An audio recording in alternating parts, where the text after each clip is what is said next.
ఆ తల్లి మనందరికీ తల్లి. అది ఆ తల్లి యొక్క వైభవం. ఆమె మహాపతివ్రత.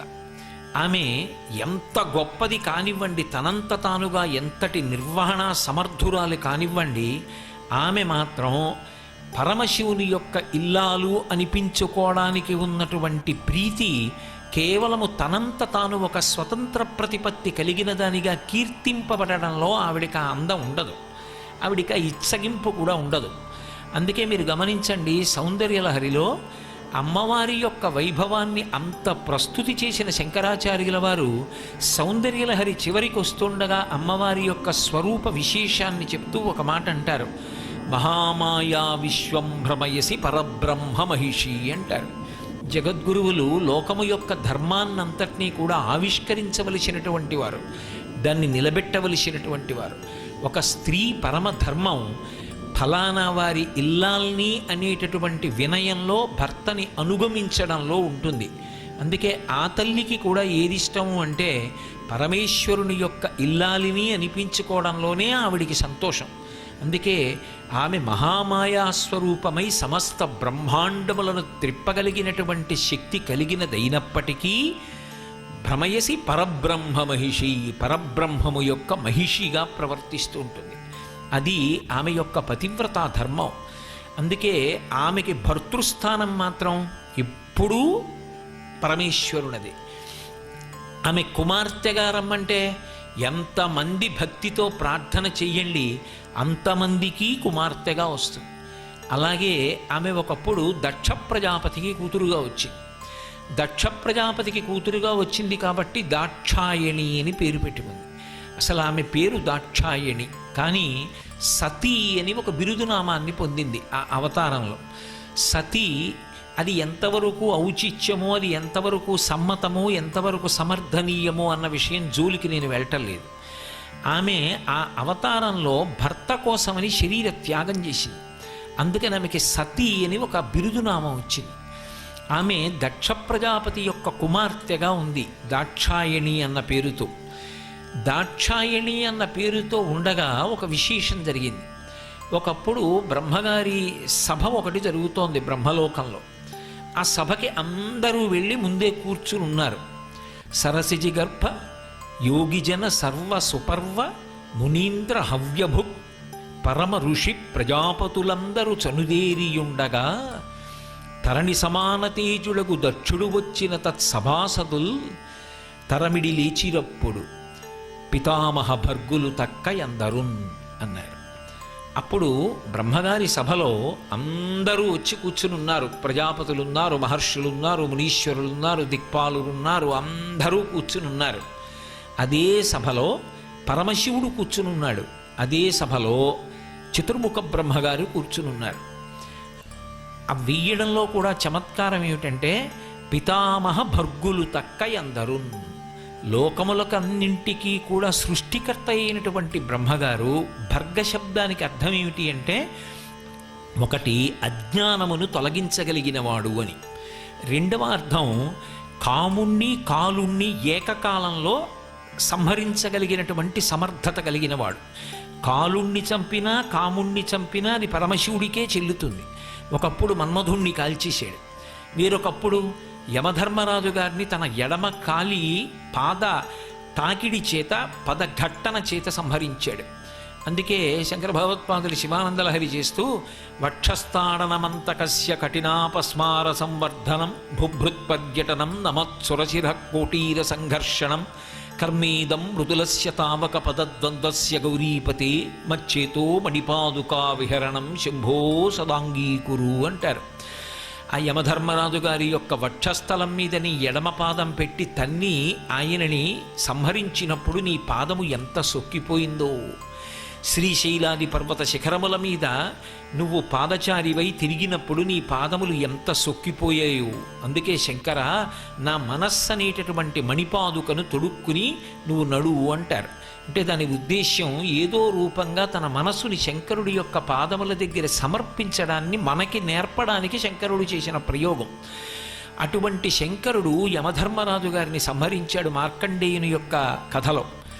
అలాగే మన్మధుణ్ణి సంహరించాడు. మన్మధుణ్ణి సంహరించాడు అన్న మాటకాయ తాత్వికమైనటువంటి అన్వయం, మన్మధుని యొక్క బాణములు తల్లిదండ్రుల మీద పడిన కారణం చేత మనం శరీరాన్ని పుచ్చుకుంటున్నాం. ఏ పరమశివుని యొక్క అనుగ్రహం కలుగుతుందో ఆ అనుగ్రహం కలిగిన నాడు ఇదే ఆఖరిసారి శరీరం విడిచిపెట్టేయడం. ఇక కాలుని యొక్క పాశములు పడి శరీరాన్ని విడిచిపెట్టడం. ఇక యమధర్మరాజు గారితో చర్చ ఉండదు. ఆయన వస్తే శరీరం విడిచిపెట్టడం కాదు, దాని ఆయుర్దాయం పూర్తయిపోయి సాక్షిమాత్రంగా చూస్తూ జ్ఞానమునందు నిలబడి జీవన్ముక్తుడై విదేహముక్తిని పొందే ముందు శరీరాన్ని వదిలిపెట్టేస్తాడు. ఓం త్రయంబకం యజామహే సుగంధిం పుష్టివర్ధనం ఉర్వారుకమివ బంధనాన్ మృత్యోర్ముక్షీయమామృతాత్ అంటారే. దోసపండు తీగ నుంచి విడిపోయినంత అలవోకగా జీవుడు శరీరం నుండి విడుదలైపోతాడు. అలా ఆయన యొక్క అనుగ్రహము కలిగిన నాడు అది చిట్ట చివరిసారి శరీరం విడిచిపెట్టడం, ఇంకొకసారి పుట్టడం. కాముని యొక్క బాణములకు పునర్జన్మ స్వీకారం అన్న మాట రాదు. అంటే ఇక మళ్ళీ పుట్టవలసినటువంటి అవసరం లేని పునరావృత్తి రహిత శాశ్వత శివ సాయుధ్య స్థితిని ఇవ్వగలిగినటువంటి దక్షుడు శంకరుడు. అటువంటి దక్షుడు భర్గుడు అన్న నామంతో కీర్తింపబడుతూ ఉంటాడు. అక్కడ సభలో ఉన్నటువంటి వాళ్ళు మిగిలిన వారితో కలిపి సరసిజ గర్భ ఆ బ్రహ్మగారు, అలాగే మహానుభావుడైనటువంటి భర్గుడు పరమశివుడు కూడా ఉన్నారు. ఉండగా ఆ తరణి సమాన తేజుడగు దక్షుడు వచ్చిన దక్ష ప్రజాపతి సభాప్రవేశం చేస్తున్నాడు. ఎవరు దక్ష ప్రజాపతి? ఆయనకి ప్రజాపతి ఒక పదవి. ఆ పదవి కల్పింపబడింది, ఆ పదవి అసంగబడింది. ఎవరి చేత? చతుర్ముఖ బ్రహ్మగారి చేత ఇవ్వబడింది.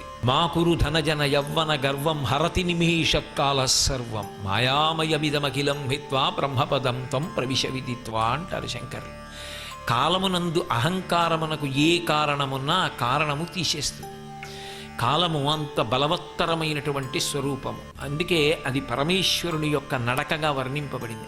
అగ్నిముఖంబు పరాపరాత్మకమాత్మ కాలంబు గతి రత్నగర్భపదము శ్వసనంబు నీయుర్పు రసన జలేశుండు దిశలు కర్ణంబులు దివము నాభి సూర్యుండు కన్నులు శుక్లంబు సలిలంబు జఠరంబు జలధులు చెదలు శిరము సర్వౌషధులు రోమచేము శల్యంబు లద్రులు మానసమృతకరుండు చందములు ధాతువులు ధర్మసమితి హృదయమాస్య పంచకముపనిషదాహ్వయంబైన నీరూపు సరసత్వమై శివాఖ్యయై స్వయం జ్యోతి అయ్యొప్పు ఆద్యమగుచు అంటారు. కాబట్టి శివుని యొక్క నడకయే కాలము. ఆ కాలమునందు ఆయన దేన్నైనా తొలగతోసేస్తాడు, దేన్నైనా తీసేయగలడు. అటువంటి పరమశివుడితో ఒక దేహ అనుబంధం ఒకటి ఏర్పడింది, దేహ సంబంధం. ఇది ఒక విశేషం. ఆయనకి శివుడు అల్లుడవలేదు.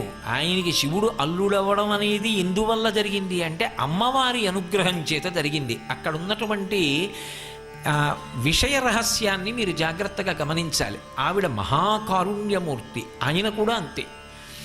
ఆమె తత్వం ఏమి అంటే ఎంతమందికైనా కుమార్తెగా వస్తుంది, ఒక్క భగవంతునికే ఇల్లాలు. అందుకనే ఆమె దక్ష ప్రజాపతికి కూతురుగా వచ్చింది. అడిగాడు కనుక నీవు నా కుమార్తెగా రావాలని. ఇప్పుడు ఉద్ధరింపబడ్డాడు, జగన్మాతకి తండ్రి అయ్యాడు. ఎంత అదృష్టం! కరాగ్రీణ స్పృష్టం ద్రుహిణగిరిణ అంటారు శంకర భగవత్పాదులు.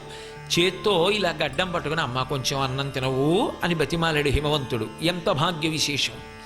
నేను తండ్రిని అని లోకాలకన్నిటికీ ఆ తల్లి అన్నపూర్ణగా అన్నం పెడుతుంది. అందరికీ అన్నం పెట్టేటటువంటి తల్లి గడ్డం పెట్టుకుని అమ్మ కొంచెం అన్నం తినవు, బువ్వ తినమ్మా, అమ్మ మాట వినమ్మా అని బతిమాలాడు. అమ్మవారికి తండ్రిగా రావడం అంటే అదో గొప్ప అదృష్ట విశేషం. కానీ అమ్మవారి యొక్క తత్వరహస్యం ఏమి అంటే ఆమె ఎక్కడ ఉన్నా ఆయనే భర్త. అందుకని పరమశివునికి ఇల్లాలైపోయింది మళ్ళీ. కానీ ఆయనేమనుకున్నాడంటే శంకరుడు నా అల్లుడు, శంకరుడు నా అల్లుడు కనుక నేను మామగారిని కనుక నేను ఆయనకి పితృపంచకంలో ఒకండి కనుక నేను కనపడితే ఆయన లేచి నిలబడాలి. ఎంత విచిత్రమైన ఆలోచన ధోరణి చూడండి. అహంకార సంబంధంగా వచ్చేటటువంటి కోపం పరమ ప్రమాదహేతు. నా అంతటి వాణ్ణి నేను అని మీరు ఒక భావనని పెంచుకోవడం అన్నది జరిగిందనుకోండి, అది ఎప్పుడూ ఇమడనివ్వదు, ఎక్కడా ఇమడనివ్వదు. నమః శివాయ, నమః శివాయ.